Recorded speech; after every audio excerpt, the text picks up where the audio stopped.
Mani sauc Kaspars, esmu ārsts, un šodien es ar jums gribētu parunāt par locītavu veselību. Ja mēs paskatāmies tīri fizioloģiski, mums ir jāsaprot, kā tad locītavs ir veidots. Un, ja lielāko daļu no mūsu uzmanības farmācijā bija veltīta skrimšļa atjaunošanai, tad tagad koncepcija ir mainījusies. Man priekšā ir locītava modelis, un šeit mēs varam apskatīties, no kā tad sastāv pamatā locītava.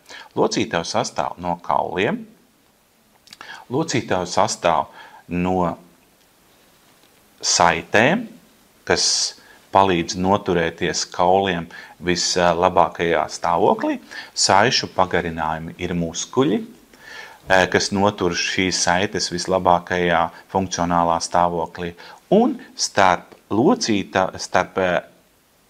kauliem ir šīs kaula skrimšļa virsma, kas ir ļoti gluda un kas ļauj kustēties locītavai vai veidot fleksijas un ekstensijas bez izteiktas bērzes. Un ja mēs paskatāmies, tad ļoti svarīgi ir visu šo 3 komponentu esamība, lai mēs varētu nodrošināt ilglaicīgu locītavas veselību. Ja mēs paskatāmies, ko tad mēs esam piedāvājuši saviem klientiem pēdējo 10-15 gadu laikā, tad viens no populārākiem ir šis kolagēns. Kolagēns ietilpst skrimšļa sastāvā, un kolagēns ir kā barības vielas. Ir pirmā grupa, kas ir domāts ādai un matiem, ir otrā grupa, kas ir domāts locītavām, un ir trešā grupa kolagēna, kas ir domāts muskuļiem un arī citiem orgāniem.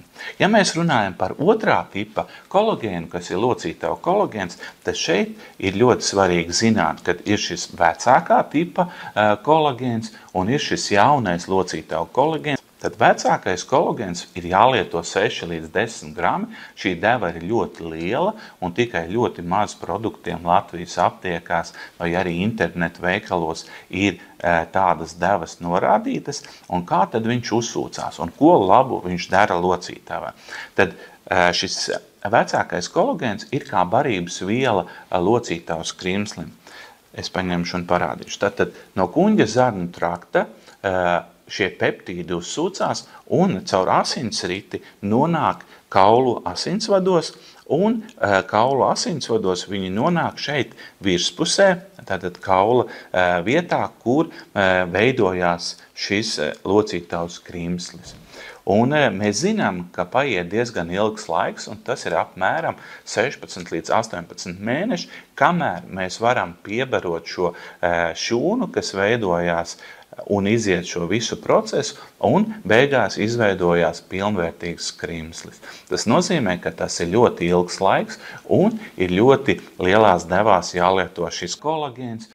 Tad, ja mēs runājam par šo jauno tipu kolagēnu, tad šis jaunā tipa kolagēns iedarbojas pavisam savādāk. Ja? Tad viņš nonāk locītavā caur limfātisko sistēmu, viņš nav izmainīts, un viņš ir iegūsts ļoti zemā temperatūrā, kas ļauj viņam pildīt savu funkciju. Protams, nemazāk svarīgi ir arī pārējās lietas, jo mums jāskatās uz locītava kompleksu.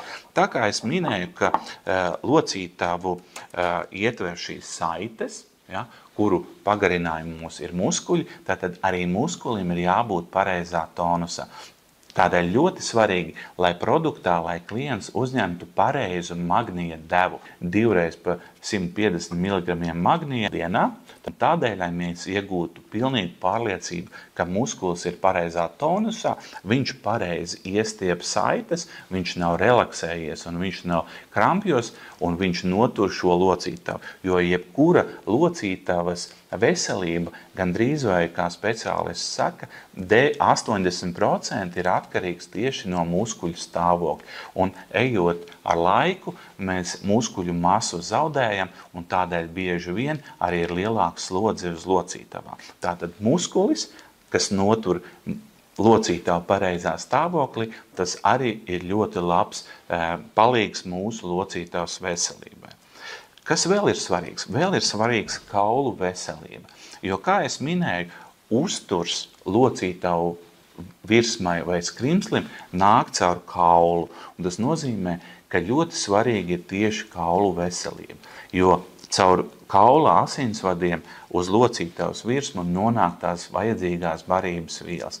Un ja kauls būs vesels, tad arī mēs varēsim piegādāt visas vajadzīgās izēvielas, lai mēs varētu izveidot šo skrimsli tieši tādu, kādu mēs vēlamies, lai mēs varētu ļoti labi un ilgi kustēties. Bet bieži vien ir tā, ka domājam tikai par locītavu virsmu un nepadomājam par to, ka mums jārūpējās ir arī par kaulu un arī jārūpējās par muskuļiem.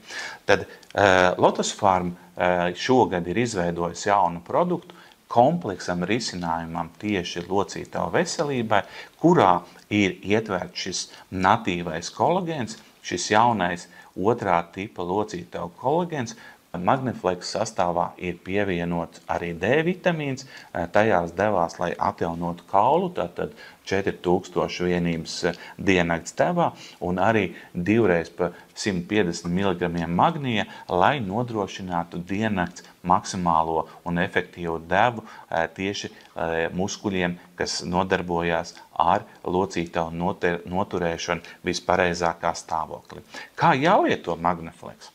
Magneflex jālieto par 2 kapsulām dienā, tātad 1 kapsula no rīta 5 minūtes pirms brokastīm, 2 kapsula vakarā pirms vakariņām arī 5 minūtes pirms ēšanas.